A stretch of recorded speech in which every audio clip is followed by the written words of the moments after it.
filo dos artrópodes pode ser classificado de várias formas diferentes. Uma dessas formas é subdividir eles por subfilos. Um dos subfilos importantes que a gente vai ter chama-se unirâmia, e essa subdivisão ela inclui, ao mesmo tempo, insetos ou chamados hexápodes, diplópodes e quilópodes. Isso acontece por causa que eles apresentam várias coisas em comum. Entre essas coisas, eles apresentam patas do mesmo tipo, que é um único ramo, ainda apresentam um sistema circulatório, sistema excretor, então tem alguns sistemas que são comuns, por isso eles ficaram agrupados todos num grupo só. Então quando alguém disser unirâmia, eles estão na verdade se referindo especificamente a insetos, a quilópodes e a diplópodes ao mesmo tempo. Sendo assim, o que acaba acontecendo é que existem esses caracteres em comum, que vão ser o tipo de perna, o tipo de pato, por exemplo. Além disso, antenas. O tipo de antena também é comum para eles e eles apresentam apenas duas antenas, os três grupos. A respiração para os três também é uma respiração do tipo traqueal, com traqueias, que é um sistema de dutos que se esparrama por todo o corpo do indivíduo por dentro e vai diretamente até o tecido para disponibilizar o oxigênio nesse lugar.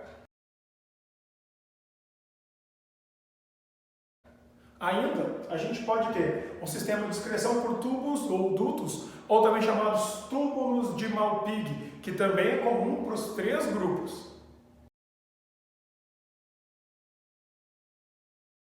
E além disso, a gente vai ter o processo de reprodução com fecundação interna. Esse processo de reprodução com fecundação interna, na verdade, depende basicamente do macho introduzir dentro da fêmea os espermatozoides e aí depois ela reproduz quando ela quiser. Isso pode acontecer em algumas espécies.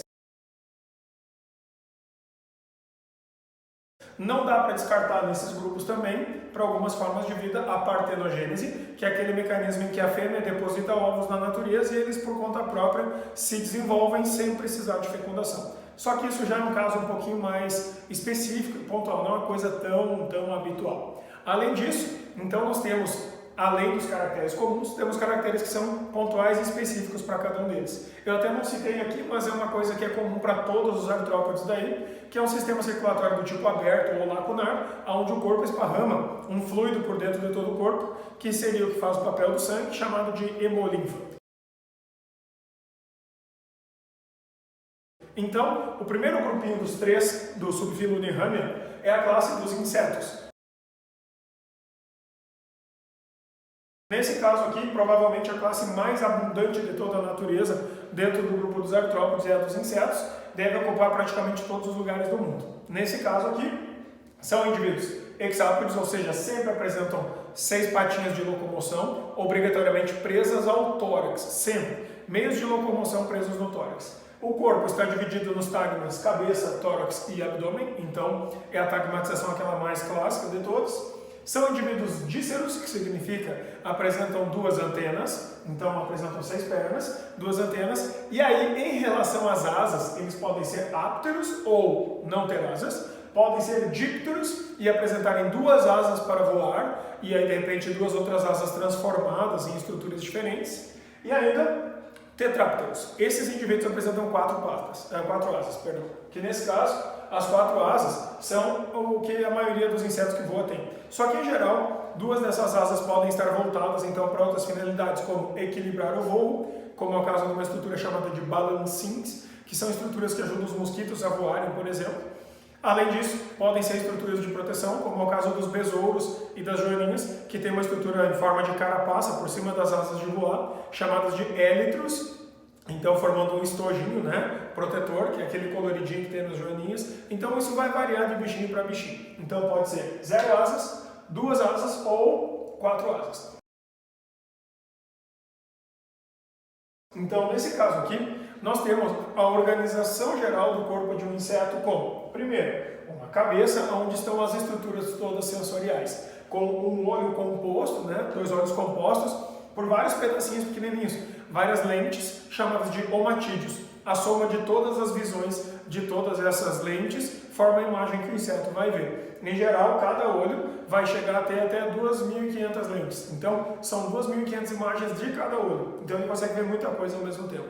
Além disso, eles têm no meio da cabeça, assim perto da testa, até 3 ocelos, que seriam olhos simples que conseguem coletar mais informações ainda do meio, principalmente luz, para saber onde é mais claro, onde é mais escuro, possibilidade de ataque, coisa do gênero.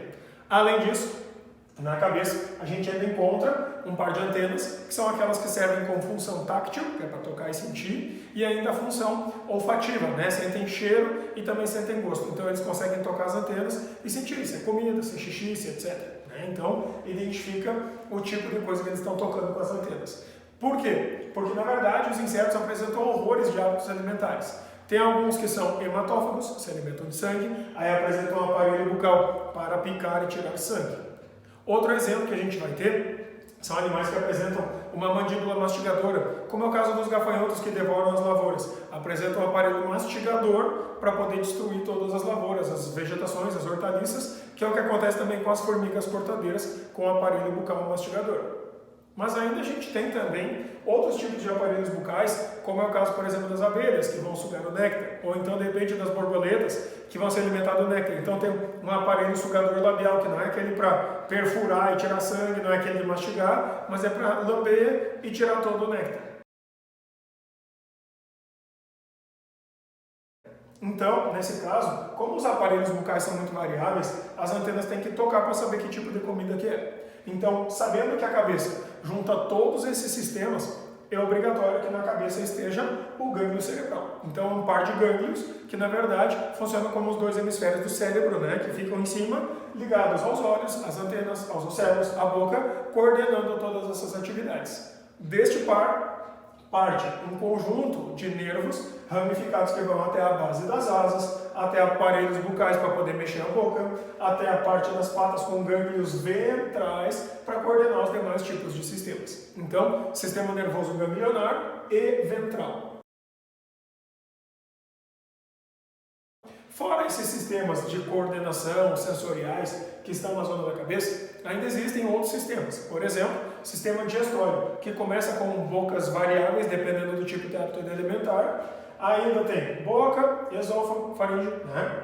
A parte toda do estômago, intestino, e aí na volta do intestino existe um sistema de dutos que coleta todas as impurezas que circulam pelo fluido. Esses espaços que ficam no meio, chamados hemocélios, é por onde circula então esse sangue, entre aspas, chamado hemolinfo, e aí tira o que não presta, joga para dentro do intestino e o intestino joga fora. Então esse sistema de dutos são os tubos ou dutos de Malpighi, que são um sistema excretor acoplado ao sistema digestório na porção intestinal. Além disso, o sistema digestório termina no ânus comum. Então, sistema digestório do tipo completo, com boca e ânus. O que muda é o que tem na boca por causa do tipo de hábito alimentar que eles vão ter. Aí, ainda encontramos nesse indivíduo um sistema de dutos chamado de traqueias. Normalmente na porção abdominal a gente tem aquela porção abdominal desses animais dividida assim em fragmentos. Parece uma gaitinha. Nas abelhas dá para ver bem que é tudo fragmentado. Cada ponto daqueles por baixo vai apresentar um poro, que é um orifício, por onde o oxigênio entra e volta ao gás carbônico. Esses pequenos pontinhos que tem ali seriam, entre aspas, como se fossem as nossas narinas. Então, só que o oxigênio entra por aqui. Então, dentro existe um conjunto de dutos, chamado de traqueias, ou sistema respiratório traqueal, que leva até todos os músculos aquele oxigênio necessário. Aí faz a troca, devolve e sai o gás carbônico. Então, esse sistema respiratório entra pelo abdômen, esparrama diretamente até os tecidos o gás e depois traz o que não presta e joga fora. Então, esses tubinhos que tem por dentro se espalham pelo corpo do animal inteiro, desde a parte abdominal até a cabeça, asas, etc., e leva até todos os tecidos e sistemas que for necessário. Além disso, podemos encontrar também nesses indivíduos o sistema reprodutor, que normalmente fica na porção final do abdômen, vai encontrar uma gônada, que vai ser ou aparelho reprodutor feminino ou masculino, e então, se for um macho, ele tem tipo um tubinho para introduzir dentro da fêmea os espermatozoides e deixa ali dentro do espaço um receptáculo para o esperma e a fêmea completa a reprodução sozinha. E depois, quando ela libera os óvulos, fecunda e ela faz a deposição dos ovos. Com isso, a gente vai ter aí sim o processo finalizado da fecundação. Só que a fecundação se deu dentro da fêmea, então é fecundação interna.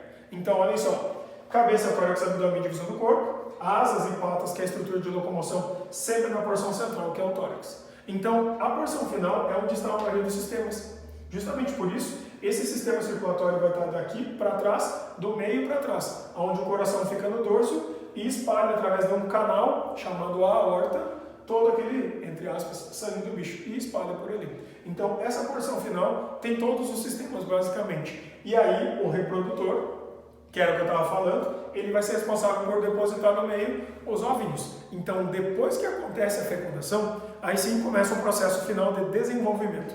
Esse processo final de desenvolvimento, ele na verdade pode acontecer de 3 maneiras diferentes, que são desenvolvimento ametábolo, que significa desenvolvimento direto, sem metamorfose, sem troca, sem transformação. É tipo assim, botou o ovo, do ovo, pum, brotou o filhote e ele só cresce. Quando acontece isso, nós temos o jovem, depois que nasceu do ovo, né, e o adulto. Então ele só cresce através daquele processo de mudas, ou equidizes, que são as trocas de casquinha.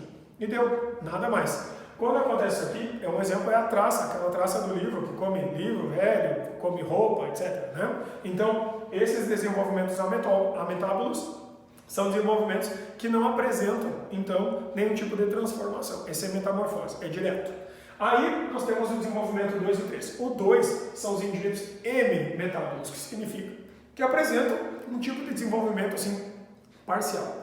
Ele sofre uma transformação, mas não é transformação pequena. Quando acontece isso, então, no desenvolvimento hemimetábolo, o que vai acabar acontecendo é que tu tem um ovo, do ovo nasce uma fase jovem, chamada de ninfa. Essa fase jovem ela é quase igual ao adulto, só que na verdade ela é um adulto em escala menor, tipo uma miniatura do adulto, com asas pequenas e com aparelho reprodutor atrofiado. É tipo assim, um mini bicho, só que as asinhas são tão pequenininhas que ele ainda não tem capacidade de voo. Então ele vai ter que fazer algumas trocas, algumas mudas até se transformar no indivíduo adulto. Isso é o que acontece, por exemplo, com o gafanhoto. A gente percebe muitas vezes no meio da grama os gafanhotinhos saltando, porque eles ainda não têm capacidade de sair voando depois que saltam. Então, isso é muito comum acontecer. Esses animais pequenos ficam no estágio de ninfa por um tempo, fazem algumas mudas e depois aparecem asas adultas e aparelho reprodutor. Aí, quando apareceu um sistema de reprodução apto, pronto, ele é um adulto. Então, nesse caso aqui, gafanhoto, barata, cupins, cigarras, esses todos são animais que fazem esse mesmo mecanismo, que tem uma metamorfose pequena.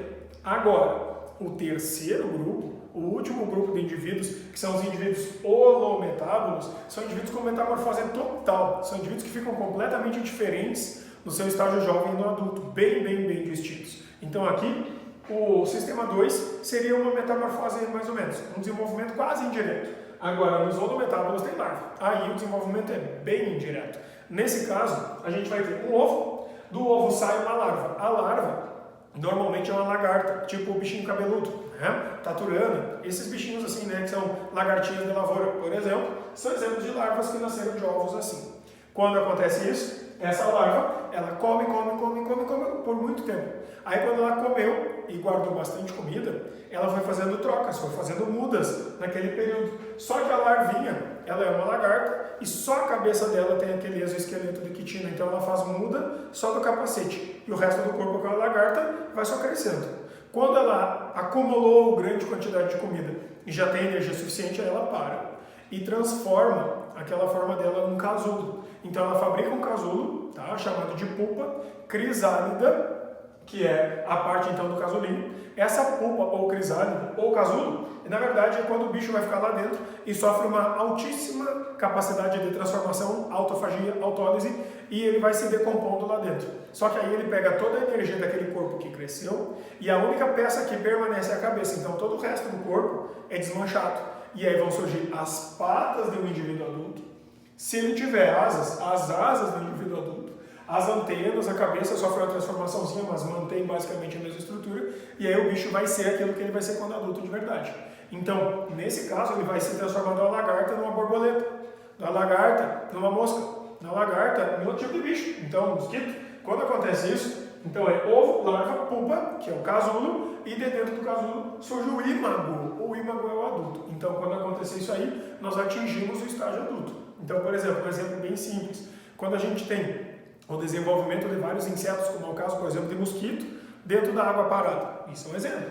O ovo, a larva, que é aquela larvinha dos insetos que ficam dentro da água, aí ele faz um casulinho provisório e pronto, sai o ímago, que é o mosquito adulto. Quando acontece isso, nós temos o processo de transformação. As moscas fazem a mesma coisa, por isso que elas vão atrás, por exemplo, do cocô dos animais, vão atrás, por exemplo, do lixo em decomposição para depositar os seus ovos lá dentro. Quando o filhote nascer, a larvinha come aquele lixo podre, por exemplo, lá, aí faz o casulo dentro da carne mesmo, dentro do lixo, e depois do lixo brotam as moscas novas. Então, esse processo é um processo holometabólico.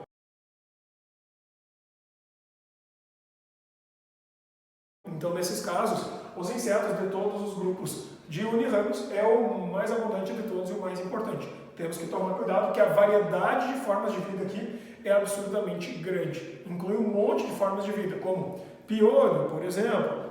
Inclui várias outras formas, como formiga, cigarra, como, por exemplo, as baratas que eu citei, gafanhotos, grilos.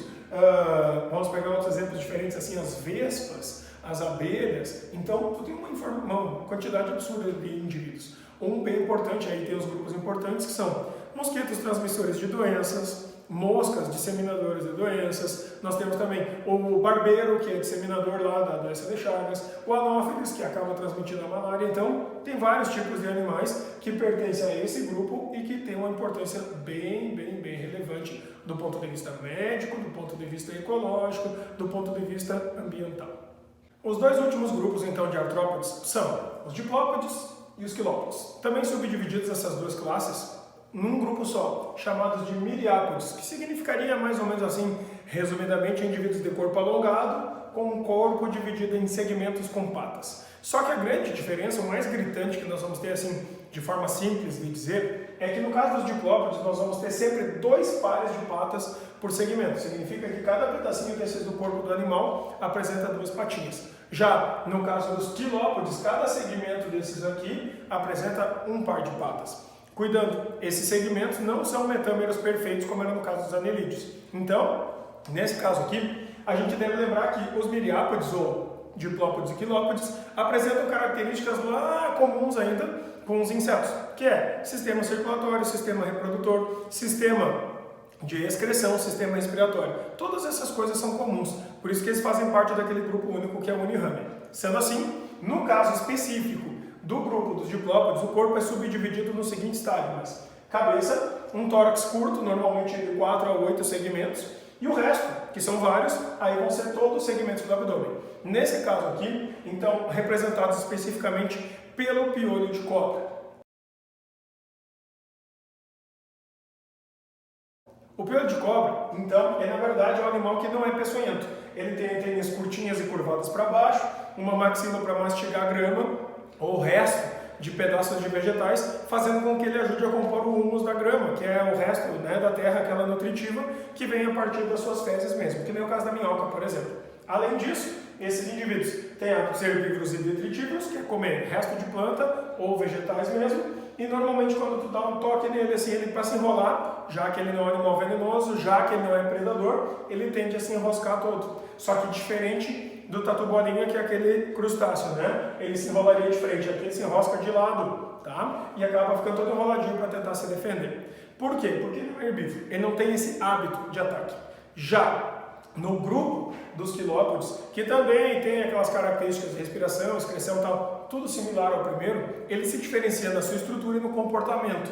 Nesse caso, a estrutura deles agora vai ter, basicamente, uma cabeça, que é só esse primeiro pedaço que vai ter aqui, onde tem um par de antenas bem longas, em vez de ser pequenininha para frente, são longas, um par de forcípulas, que serve para inocular veneno, então esse bicho é perigoso, tá? Não mata ninguém, mas é perigoso. E ainda os olhos, né, para poder enxergar melhor coisa de predador. Então, nesse caso aqui, depois os segmentos todos compõem todo o pedaço do tronco. Então, cabeça e tronco. Então, aqui ainda se mantinha a estrutura cabeça, tórax e abdômen, mas no grupo dos quilópodes já passa a ser cabeça e tronco. Então, o tronco é dividido em segmentos, cada segmento vai ter apenas um par de patas longas, o que permite a esse animal correr mais rápido. Esses indivíduos, ambos, apresentam normalmente hábitos de vida noturno, de comer coisas que estão no chão, de caçar coisas que passam por ali. Então, se escondem em folhagens, embaixo de pedra, em lugares mais escondidos, assim, em geral de ambientes tropicais.